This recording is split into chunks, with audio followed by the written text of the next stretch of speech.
Nos olvidamos de las anemias y entramos a las poliglobulias o las policitemias. En un hemograma rutinario de un paciente no fumador de 65 años se obtienen los siguientes parámetros de concentración de hemoglobina: 19, mayor de 18, es diagnóstico. Valor de hematocrito más de 55. La masa eritrocitaria medida por dilución, bueno, esto ya es una perogrullada, con cromo 51. Y los niveles de eritropoyetina sérica están elevados.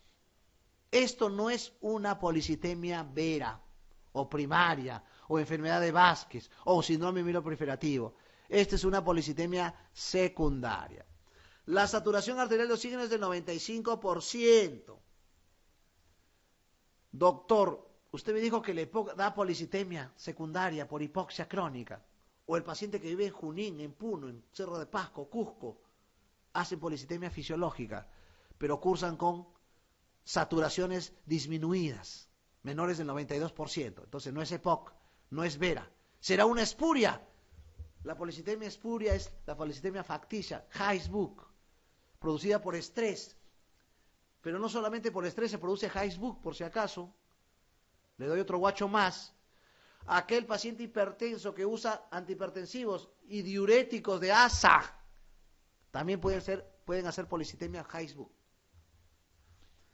Esto es un carcinoma renal, pues esta es la enfermedad, carcinoma de células claras producidas, el diagnóstico de hipernefroma, tumor del internista. ¿Por qué le dicen tumor del internista? Porque produce anemia hemolítica, policitemia, produce endocrinopatías, produce artropatías, una serie de manifestaciones sistémicas.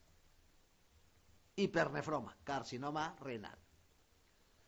Criterios de policitemia vera o enfermedad de Vázquez: aumento de la masa eritrocitaria, ausencia de otra causa de poliglobulia, esplenomegalia palpable, trombocitosis, leucocitosis, esplenomegalia y EPO o eritropoyetina disminuida. Ese es el dato importante: la eritropoyetina está disminuida en la policitemia vera. La complicación más temida es el síndrome de hiperviscosidad. El síndrome de hiperviscosidad es lo que produce las complicaciones del paciente con policitemia vera. ¿Qué es síndrome de hiperviscosidad? Cefalea, embotamiento, tinnitus, náuseas, mareos, visión borrosa, sangrados, trombosis, una serie de manifestaciones clínicas. ¿Cómo diferencia una policitemia vera de una secundaria? Ya a ustedes les he dicho, más zanjado no puede estar. El EPO en la secundaria está aumentada, en el otro está disminuido, y la esplenomegalia. Acá no hay esplenomegalia, acá sí hay esplenomegalia. Entramos a los síndromes mieloproliferativos y tenemos 4 patologías: la leucemia mieloide crónica, la policitemia vera, enfermedad de Vázquez, la trombocitemia esencial y la metaplasia agnogénica. Son las 4 grandes patologías que presentan el síndrome mieloproliferativo. Y este es un paciente mío que lo tuve en el hospital. Mira, fue visto por un traumatólogo pensando que era una necrosis de dedo, pero tenía muchos dedos comprometidos y con piel marmórea. Dio gracias, casi lo amputa al paciente. Por eso hay que hacer diagnósticos, hay que ver casos. Y este paciente no era una necrosis.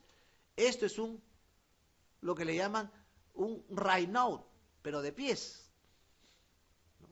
Miren, y con un panadizo, ¿no? Una uña infectada, panadizo. Disidrosis y el color azulado de la pierna, ¿no? Pero no es isquemia, no es trombosis arterial, por si acaso. Hay que hacer diagnósticos diferenciales con una flegmasia cerulea dolens, con una trombosis arterial, una trombosis venosa, una serie de patologías que te pueden dar la pierna de esta forma. Livedo reticularis. Entonces, me llamó la atención este contexto y yo planteé un síndrome de hiperviscosidad. En las manos también, y el paciente al final tenía una trombocitosis de casi 4 millones de trombocitos, de plaquetas. El diagnóstico final fue una trombocitemia esencial, bueno, y todo este contexto de diagnósticos. ¿Qué hallazgo en la exploración física es de utilidad para diferenciar la policitemia vera de otras policitemias secundarias? ¿Cuál es el hallazgo diferencial? La esplenomegalia. Aparte de la eritropoyetina, la esplenomegalia, no se olvide. ¿Qué hallazgo de la exploración física es de utilidad para diferenciar la policitemia vera de otras policitemias secundarias? La misma pregunta, ¿no? Entramos a las leucemias. Estamos a las leucemias. Vamos a hablar de la leucemia linfática crónica. En los pacientes diagnosticados de leucemia linfática crónica, esa que cursa con fiebre, linfadenopatía, síndrome general, por favor, denle la importancia al síndrome general. Astenia, fatiga, cansancio, hiporexia. Ese síndrome general que nadie le hace caso. Y eso puede ser una presentación de una leucemia, de una mielodisplasia, de un mieloproliferativo. Puede ser una presentación de esos casos. A lo largo de su evolución presenta complicaciones infecciosas. Acuérdense que los pacientes oncológicos de este tipo mueren por infecciones, tanto bacterianas y víricas, ahora mucho más con el H1N1, así como segundas neoplasias. ¿Qué otras complicaciones presentan frecuentemente? Presentan los fenómenos autoinmunes, pueden presentar en su evolución fenómenos autoinmunes muy conocidos en su contexto. Las leucemias linfáticas crónicas se manifiestan por síntomas tumorales insidiosos, son patologías insidiosas, adenopatías, esplenosplenomegalia. Este es un contexto de evaluación que debo tener. En el hemograma hay gran linfocitosis. Puede haber una insuficiencia medular, pero es menos relevante, es más el componente leucémico. Muchas veces son asintomáticos o tienen síndrome general, que a veces decimos, tiene depresión, tiene ansiedad, le falta vitaminas, puede ser una leucemia, un linfoma. Los criterios de Workshop, una clasificación, linfocitosis absoluta, infiltración por linfocitos de la médula ósea más del 30%, algunos marcadores por clonación, CD19 y CD5. Los pacientes con leucemia linfática crónica, linfocítica crónica por linfocitos B, tienen un aumento y susceptibilidad de padecer infecciones. ¿Cuál de los siguientes, cuál es la causa principal de ese contexto, no? ¿Por qué hacen infecciones estos pacientes, no? Porque hace un problema de inmunosupresión. ¿Y por qué hacen inmunosupresión? Por deficiencia de inmunoglobulinas, ¿no? En ese contexto acuérdense de las opsoninas.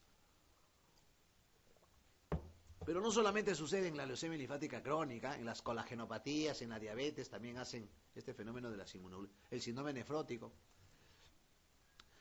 La inmunosupresión en leucemia linfática crónica se debe al estado de evolución de la inmunodeficiencia adquirida, con mayor frecuencia por infecciones bacterianas, que pueden ser a nivel pulmonar, genitourinario o virales. Virus tipo herpes incluso. Entramos a síndromes mielodisplásicos. Los primarios de etiología desconocida, acuérdense de las anemias congénitas, acá está la anemia de Fanconi, algún otro tipo de anemias como la Black Diamond, una serie de anemias que en realidad son muchos epónimos, una linfadenopatía general, radioterapia, agentes alquilantes, fármacos citotóxicos, bencenos, citotóxicos como el clorambucil, la ciclosporina, una serie de noxas, pero en realidad solamente como anécdota. El hallazgo importante es el contexto de la citopenia que puede presentar, más frecuentemente en personas de edad avanzada, cuando tengan anemia. En una persona de edad avanzada planteen mielodisplasia, no se conformen con ferropenia, no se conformen con megaloblástica. Ligero predominio de varones, es una mutación genética, hay una hematopoiesis clonal, por eso hay citopenias, por eso hay una hematopoiesis ineficaz. Posteriormente pueden transformarse en leucemia, tanto así que un tipo de mielodisplasia es la leucemia mielomonocítica. Un tipo de mielodisplasia. Ahí está, ¿no? Los tipos, clasificación, anemia refractaria con sideroblastos en anillo, exceso de blastos, en transformación, leucemia mielomonocítica crónica, y faltó el síndrome del 5Q. ¿Cuál es la característica del síndrome 5Q? Es que hace trombocitosis. Acá está, síndrome del 5Q. Esta es una clasificación más actualizada de la OMS, de la Organización Mundial de la Salud. Y hay una clasificación del síndrome mielodisplásico inclasificable, cuando no se puede tipificar en uno de estos. Acá está un cuadro para ver los blastos, para ver el grado de sideroblastos sin anillo, de displasia. Esto es netamente un Esta prueba se evalúa mediante un estudio de un mielograma, de un amo, y hacerle tinciones específicas, ¿no? Lo que quiero que quede de la parte clínica es esto. Cuadro clínico, anemia refractaria. Me parecía una anemia ferropénica en el abuelito. Hay que pensar en mielodisplasia. Está haciendo muchas infecciones por la leucopenia. Está sangrando por la trombocitopenia. Las citopenias, no se olvide. La leucemia mielomonocítica crónica hace adenomegalias, hace hiperplasia gingival, hemosiderosis y frecuentemente asociado a neoplasias linfoideas. Exámenes auxiliares relacionados a la presentación, ¿no? Reticulocitos bajos, acceso de hierro, leucopenia, monocitosis es la leucemia mielomonocítica, trombocitosis es 5Q, una serie de manifestaciones tanto en el frotis como en el componente del frotis o de la médula. Pocos elementos formes, pálidos. Los exámenes auxiliares en la médula ósea puede ser normo o hipercelular, hiperplasia eritroide, mieloide, una serie de distrombopoiesis, por eso hay sangrados, etc. Los diagnósticos diferenciales que hay que hacer con anemia megaloblástica, anemia ferropénica por enfermedad crónica y citopenias inmunes. Y acá hemos puesto VIH, pero para VIH hay que ver factores de riesgo, sobre todo, o conductas de riesgo.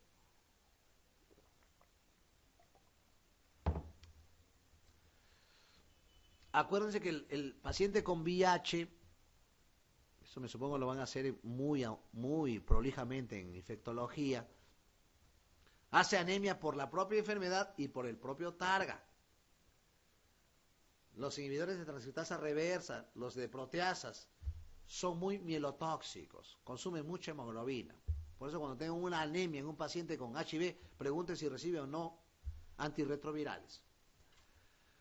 Pronóstico variable, 35% desarrollan leucemia aguda en 5 años, mueren en realidad por infecciones y hemorragias. Y los factores pronósticos dependen de la citogenética, los blastos y las citopenias. El IPS, ¿no? Un score que usan variables como citopenias, cariotipos, blastos en la médula ósea, marcadores, ¿no? De acuerdo a la severidad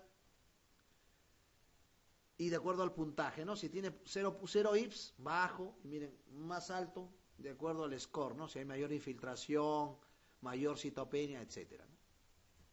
No hay tratamiento eficaz, es netamente tratamiento paliativo, de soporte. Se ha usado muchos citostáticos con pobres respuestas. Factores de crecimiento y trasplante, en realidad, en estos pacientes con pobres resultados. Se ha usado otros medicamentos como ya biológicos, como la lenalidomide o la talidomide y la decitabina, unos tratamientos, pero en realidad el pronóstico no es muy bueno. Acá hay algunas médulas o espirados medulares o mielogramas, ¿no? Viendo alteración del hematíe, alteración de la serie leucocítica, granulocítica, ¿no? Infiltraciones, tinciones de fierro, ahí están, ¿no? Los hidroblastos. Miren este fenómeno de relux, alteraciones de la tinción, alteración de la biloglobulación de los neutrófilos, segmentaciones, infiltración de fierro, tinciones, formas del hematíe, miren del hematíe, incluso en punta, en espículas. Entramos a linfomas. Pregunta 29.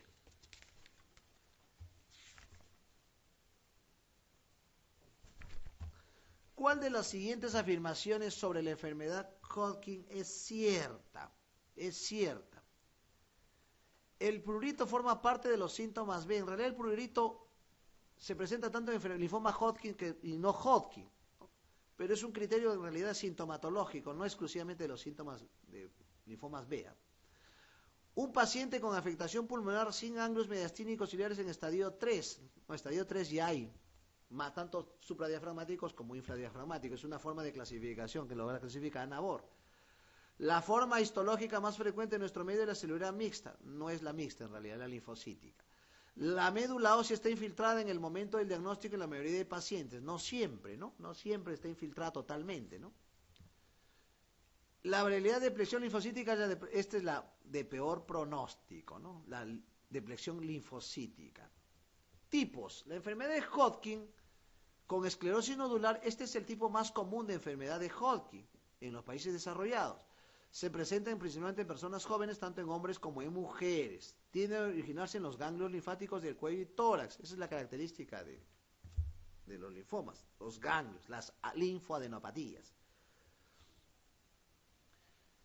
La enfermedad Hodgkin con celular mixta, este es el segundo tipo más común, 15 a 30%, más en pacientes de edad avanzada. El nodular es de gente más joven, incluyendo las células de Rett-Steinberg, que es una característica del linfoma Hodgkin. La enfermedad Hodgkin con predominio linfocitario es un subtipo, ¿no? 5% realmente. Por lo general se presenta en la mitad superior del cuerpo, o sea, subdiafragma para arriba, supradiafragmáticos. La enfermedad de Hodgkin con depleción linfocitaria es la menos frecuente, pero es la más severa, de mayor complejidad y de alta morbimortalidad. Un hombre de 45 años acude a su médico porque desde hace varios días ha notado la aparición de un abultamiento en la parte lateral izquierda del cuello, ganglio asimétrico, más de Hodgkin. Los no Hodgkin son más simétricos. Por lo demás se encuentra bien y hace una vida normal. La exploración muestra como única anormalidad la presencia de una tumoración de 2x2 de tamaño y consistencia firme en la región lateral izquierda del cuello. Acuérdense, ¿no? Un ganglio firme, adherido a planos profundos, indoloro. Eso es maligno. Ganglio móvil, pequeño, doloroso. Eso es benigno. El otro día tuve un paciente que pensaba que era un linfoma, era una escrófula, una tuberculosis ganglionar. Clínicamente hay que diferenciar. Incluso le hacen Mantoux, o sea, PPD. La radiografía de tórax muestra desaparición de la línea paratraqueal izquierda, está infiltrando ya, se está infiltrando. Los campos pulmonares son normales. ¿Qué tipo de exploración cree usted que es la más adecuada para hacer el diagnóstico? No perdamos tiempo, ¿no? Haciendo linfografías, tags, biopsia, pues biopsia, ¿qué es el biopsia? Biopsia. Acá hay un cuadrito rápido que vamos a pasar de ganglios. Cuando tienen ganglios cervicales, piensen primero en infecciosas, ¿no? Mononucleosis, linfadenitis, angina de Lubin, crónicas como tuberculosis, infiltrativas, malformaciones, tumoraciones, malignidad al final, ¿no? Ganglios sumentonianos, patología de cáncer de labio, cáncer de boca, etcétera, retroauriculares infecciosas, rubiola, preauricular, una serie de zonas en la cual me van a decir, ¿no? Si tengo, por ejemplo, una masa tiroidea, tengo que ver ganglios adyacentes, ¿no? Y entramos a una enfermedad, este es un tipo de linfoma de células plasmáticas, o discrasia de células plasmáticas, el mieloma múltiple. Etiopatogenia múltiple también, ¿no? Tóxicos, radiaciones, vencedos, insecticidas, enfermedades inflamatorias crónicas, infección por herpes virus tipo 8, translocaciones, problemas genéticos, una serie de inmunofenotipos bien estudiados. Los achurados con amarillo son los más relevantes, el CD10, el CD28, el CD38 y 56 son los más relevantes para estudiarlos. Pero hay una serie de delecciones o translocaciones a nivel de cromosomas, ¿no?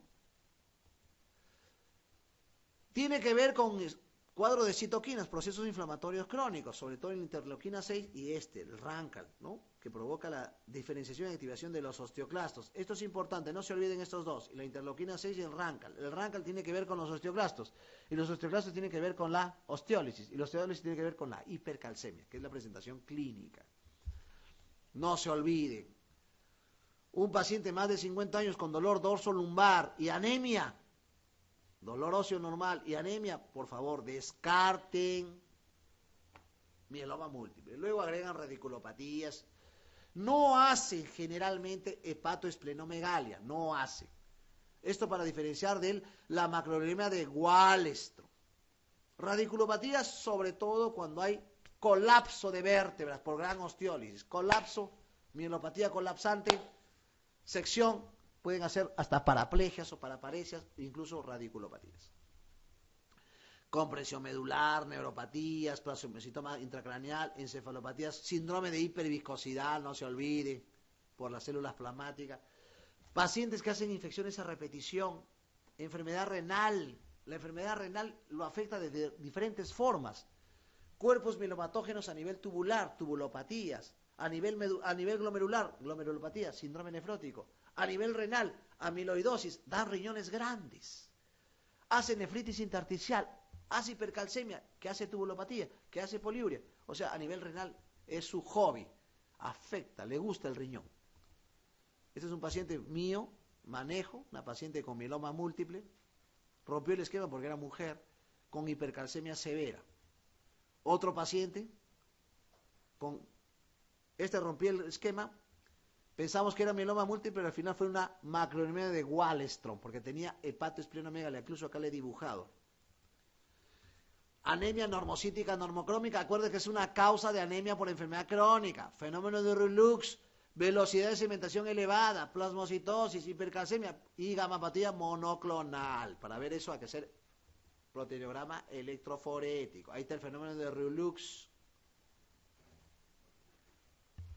Otros exámenes auxiliares, beta-2 microglobulina, lesiones líticas, examen de médula ósea importante para el estadiaje de la médula. Miren,